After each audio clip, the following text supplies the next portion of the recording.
Didn't scream. I didn't cry. I just stood there in the parking lot of the venue, still holding my glass of sparkling water, reading the email for the second time, like somehow the words would rearrange themselves into something that made sense. They didn't. It was my promotion day, the day my company, the startup I had spent 4 years bleeding for, was finally being acquired by one of the biggest tech firms in the country. We'd been working toward this for almost 2 years. Due diligence, negotiations, late nights that bled into early mornings, spreadsheets I could recite in my sleep. The celebration lunch had been my partner's idea. He'd booked a private room at a restaurant in downtown Vancouver, said we deserved something nice. I remember thinking the tablecloths looked expensive. My business partner's email arrived at 12:47 p.m. while I was waiting for everyone else to sit down. Effective immediately, your equity stake has been transferred. As per the amended shareholder agreement signed in March, your role as co-founder has been dissolved. We appreciate your contributions. A courier will bring your personal items to your home address on file. I read the last line 3 times. We appreciate your contributions. My partner, the man I had built this company with, from a shared Google Doc in a Kitsilano apartment, had just sent me a corporate termination notice at a celebratory lunch that he had planned. I set my glass down very carefully. I did not make a scene. And my husband, who was sitting 2 chairs away from me, looked up from his phone, caught my eye, and smiled. Not a confused smile, not a worried one, a quiet, calm, knowing smile. That was the moment I understood that whatever was about to happen, I was going to be okay. Let me tell you about my business partner, Callum.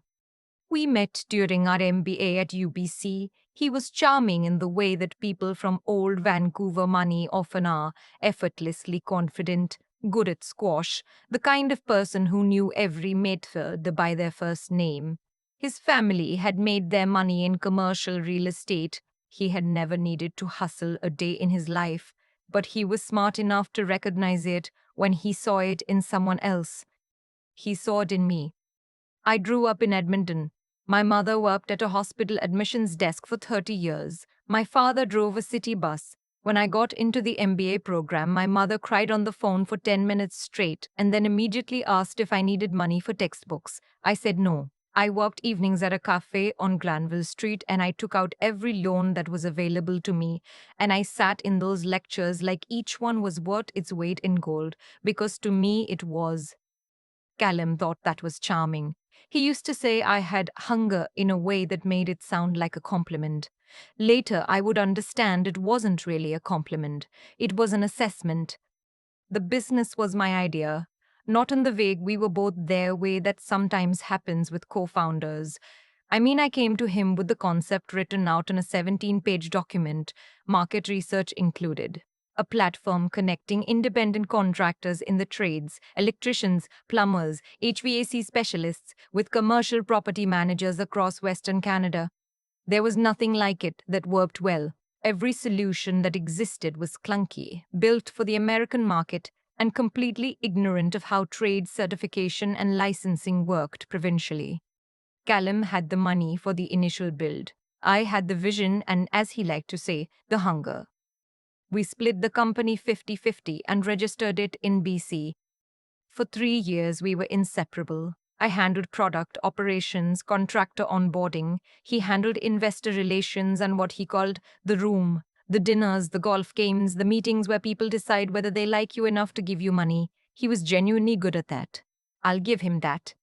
What I didn't know was that sometime in the third year, Callum started having separate conversations with the acquiring company, not joint calls, not let me loop in my co-founder. Separate, undisclosed conversations, and during those conversations he had apparently represented himself as the primary architect of the platform. I also didn't know that in March, when I had signed a routine shareholder document during a particularly brutal sprint to our Series B close, buried in the amended agreement was a clause that allowed either party to dissolve the other's co-founder status upon acquisition, provided the dissolution was triggered before the wire transfer cleared. A lawyer I spoke to afterward told me it was aggressive but not unprecedented. In Ontario, it might have gone differently. In BC, with the specific language used, I was looking at a very long and expensive fight. The wire transfer was scheduled for 3 o'clock that afternoon. The email arrived at 12:47. The thing about shock is that it doesn't always look like shock. Sometimes it looks like perfect composure. I folded my phone face down on the table. Callum was across from me talking to someone from the acquiring firm's integration team, laughing about something. He hadn't looked at me yet. The room was full of people, his investors mostly, a few people from the acquiring company's Vancouver office, my husband, and Callum's wife, who I had always liked despite everything. My husband leaned over under the pretense of reaching for the bread basket and said very quietly, "Don't react, just eat your lunch." I looked at him. "Trust me," he said, "please." He had this expression I had learned to read over 6 years of marriage, not smug, not secretive, just steady. The expression he got when he had already thought 6 steps ahead and was waiting patiently for the word to catch up. I picked up my fork. I ate my salmon. I drank my sparkling water. I made polite conversation with the integration manager about the Calgary expansion timeline. When Callum finally glanced at me and found me calm and smiling, I watched something cross his face. A flicker of confusion quickly smoothed over. He had expected tears, maybe, or a confrontation, or at minimum a hasty exit. What he got was me asking whether anyone wanted to split the lemon tart. My husband's name is Daniel. He's a corporate lawyer. Not a flashy one. Not the kind who shows up on billboards or sends newsletters. The kind that commercial real estate developers and tech companies in Vancouver quietly call when something is complicated and the stakes are high and they do not want anyone to know they're worried. He had read the amended shareholder agreement in February, not March. February, 2 weeks before Callum had presented it to me as routine. Daniel had flagged the clause, he had shown it to me. I had read it and thought it was a theoretical edge case that would never actually be used because why would it be? Callum and I were partners, we had built this together. Daniel had said carefully that he thought I should get my own counsel before signing. I had said I would, and then the Series B sprint happened and I initialed the document during a week when I was sleeping 4 hours a night and I thought I would deal with the legal review after close. I didn't. But Daniel did. What I didn't know, what he chose not to tell me because he knew I would have confronted Callum immediately and blown the entire thing, was that after I signed, Daniel had started his own process, quietly, without telling me. The way good lawyers do things that matter. He had gone to the acquiring company, not to Callum's contacts, directly to the firm's general counsel, who Daniel knew professionally through work he'd done on a completely unrelated deal in Toronto the previous year. He had presented documentation, email records, original pitch decks with version histories, contractor testimonials, product development logs that established clearly and without much room for argument who had built what. He had also made the acquiring company aware that the shareholder clause Callum intended to invoke was, in Daniel's professional opinion, likely to result in litigation that would delay or potentially derail the acquisition entirely. In a deal of this size, and it was a meaningful deal, the kind that gets a paragraph in the Business in Vancouver newsletter, that was not a risk the acquiring firm wanted. The general counsel had called Callum's lead investor 2 days before our lunch. By the time Callum sent me that email at 12:47 p.m., the acquiring company had already quietly restructured the terms of the deal. My co-founder status was not, in fact, dissolvable under the amended agreement, because the amended agreement itself had been flagged as potentially executed under conditions of incomplete disclosure, and the acquiring firm had insisted on a clean legal foundation before the transfer cleared. Callum didn't know this yet. He was sitting across from me at a very expensive table, eating his duck confit, believing he had won. The wire transfer cleared at 3:04 p.m. with my equity intact. Here's the part that people always want to know. Did I say anything to him?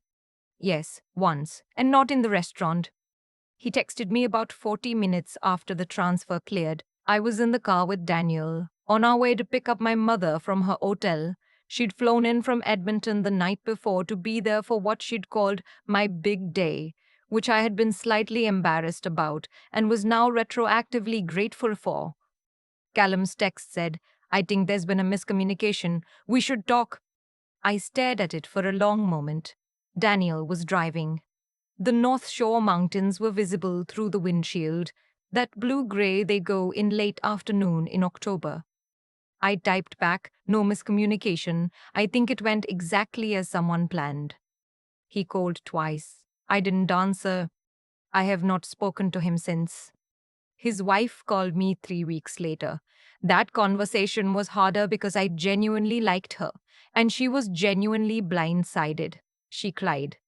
I let her. I told her I didn't hold anything against her, I meant it. What I did not do was offer any softness toward what Callum had tried to do.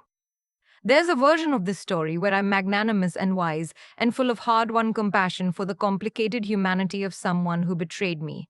I've read those stories. I find them unconvincing.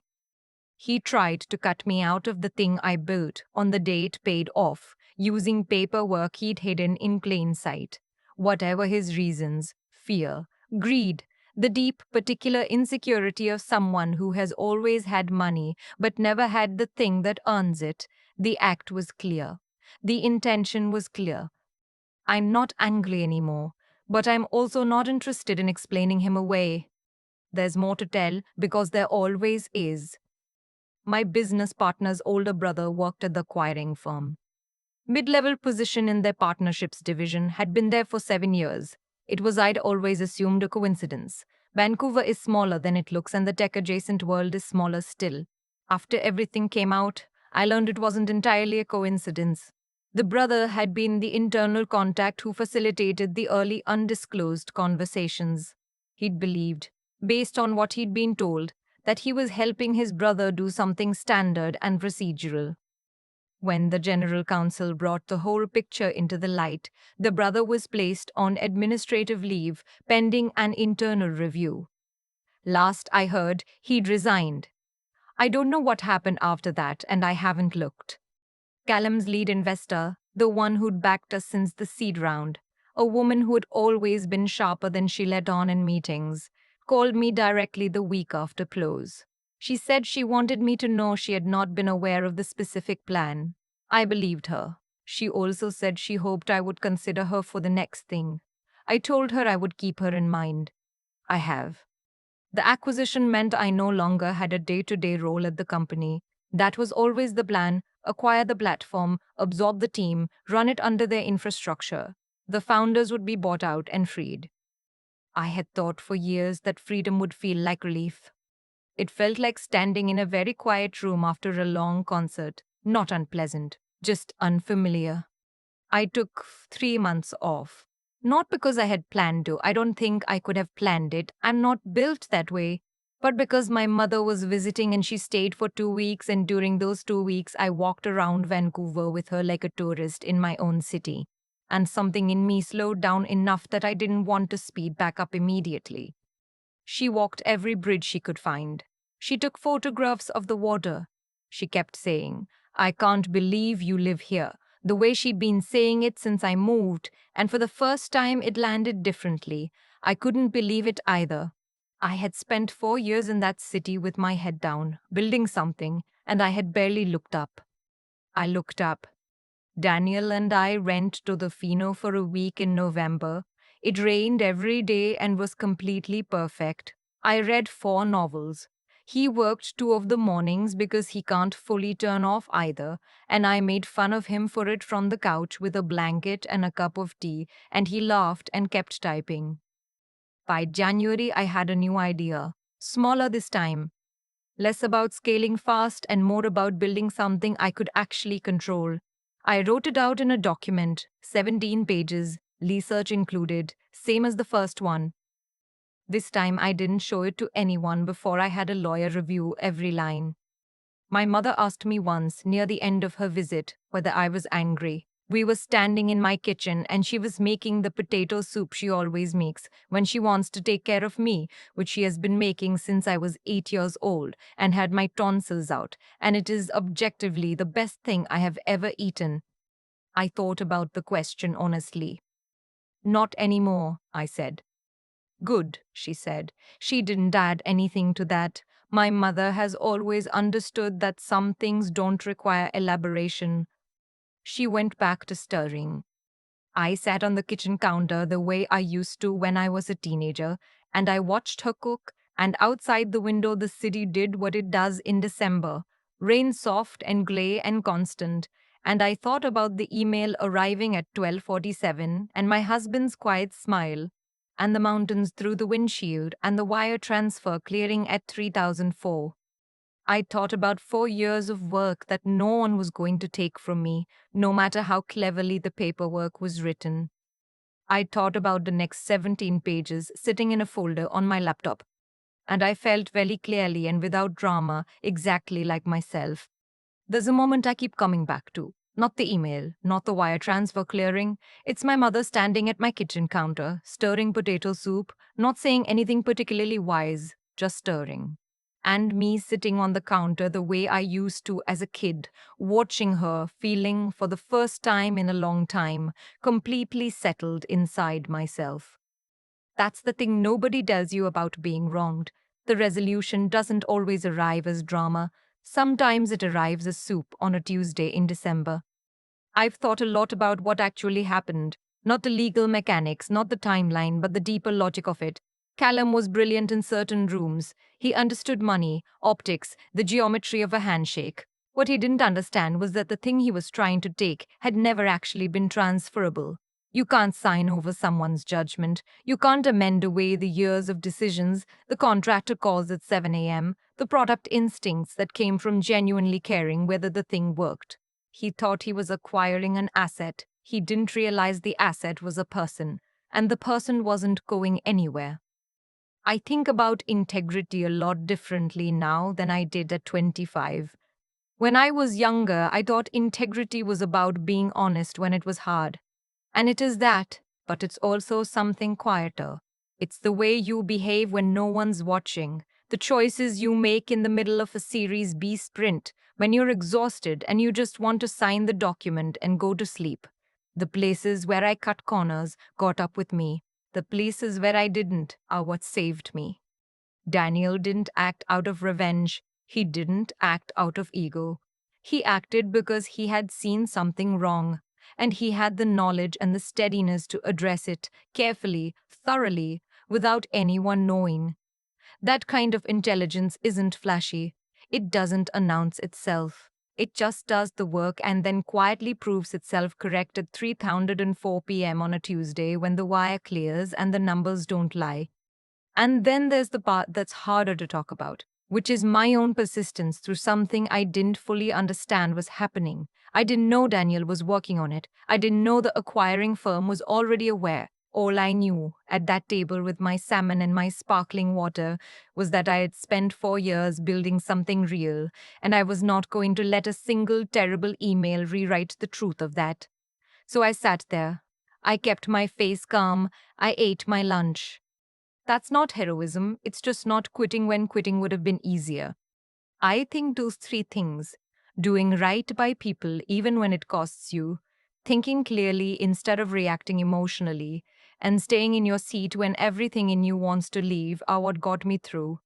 Not luck, not fate, just those three things, applied consistently, over time, in rooms where no one was applauding.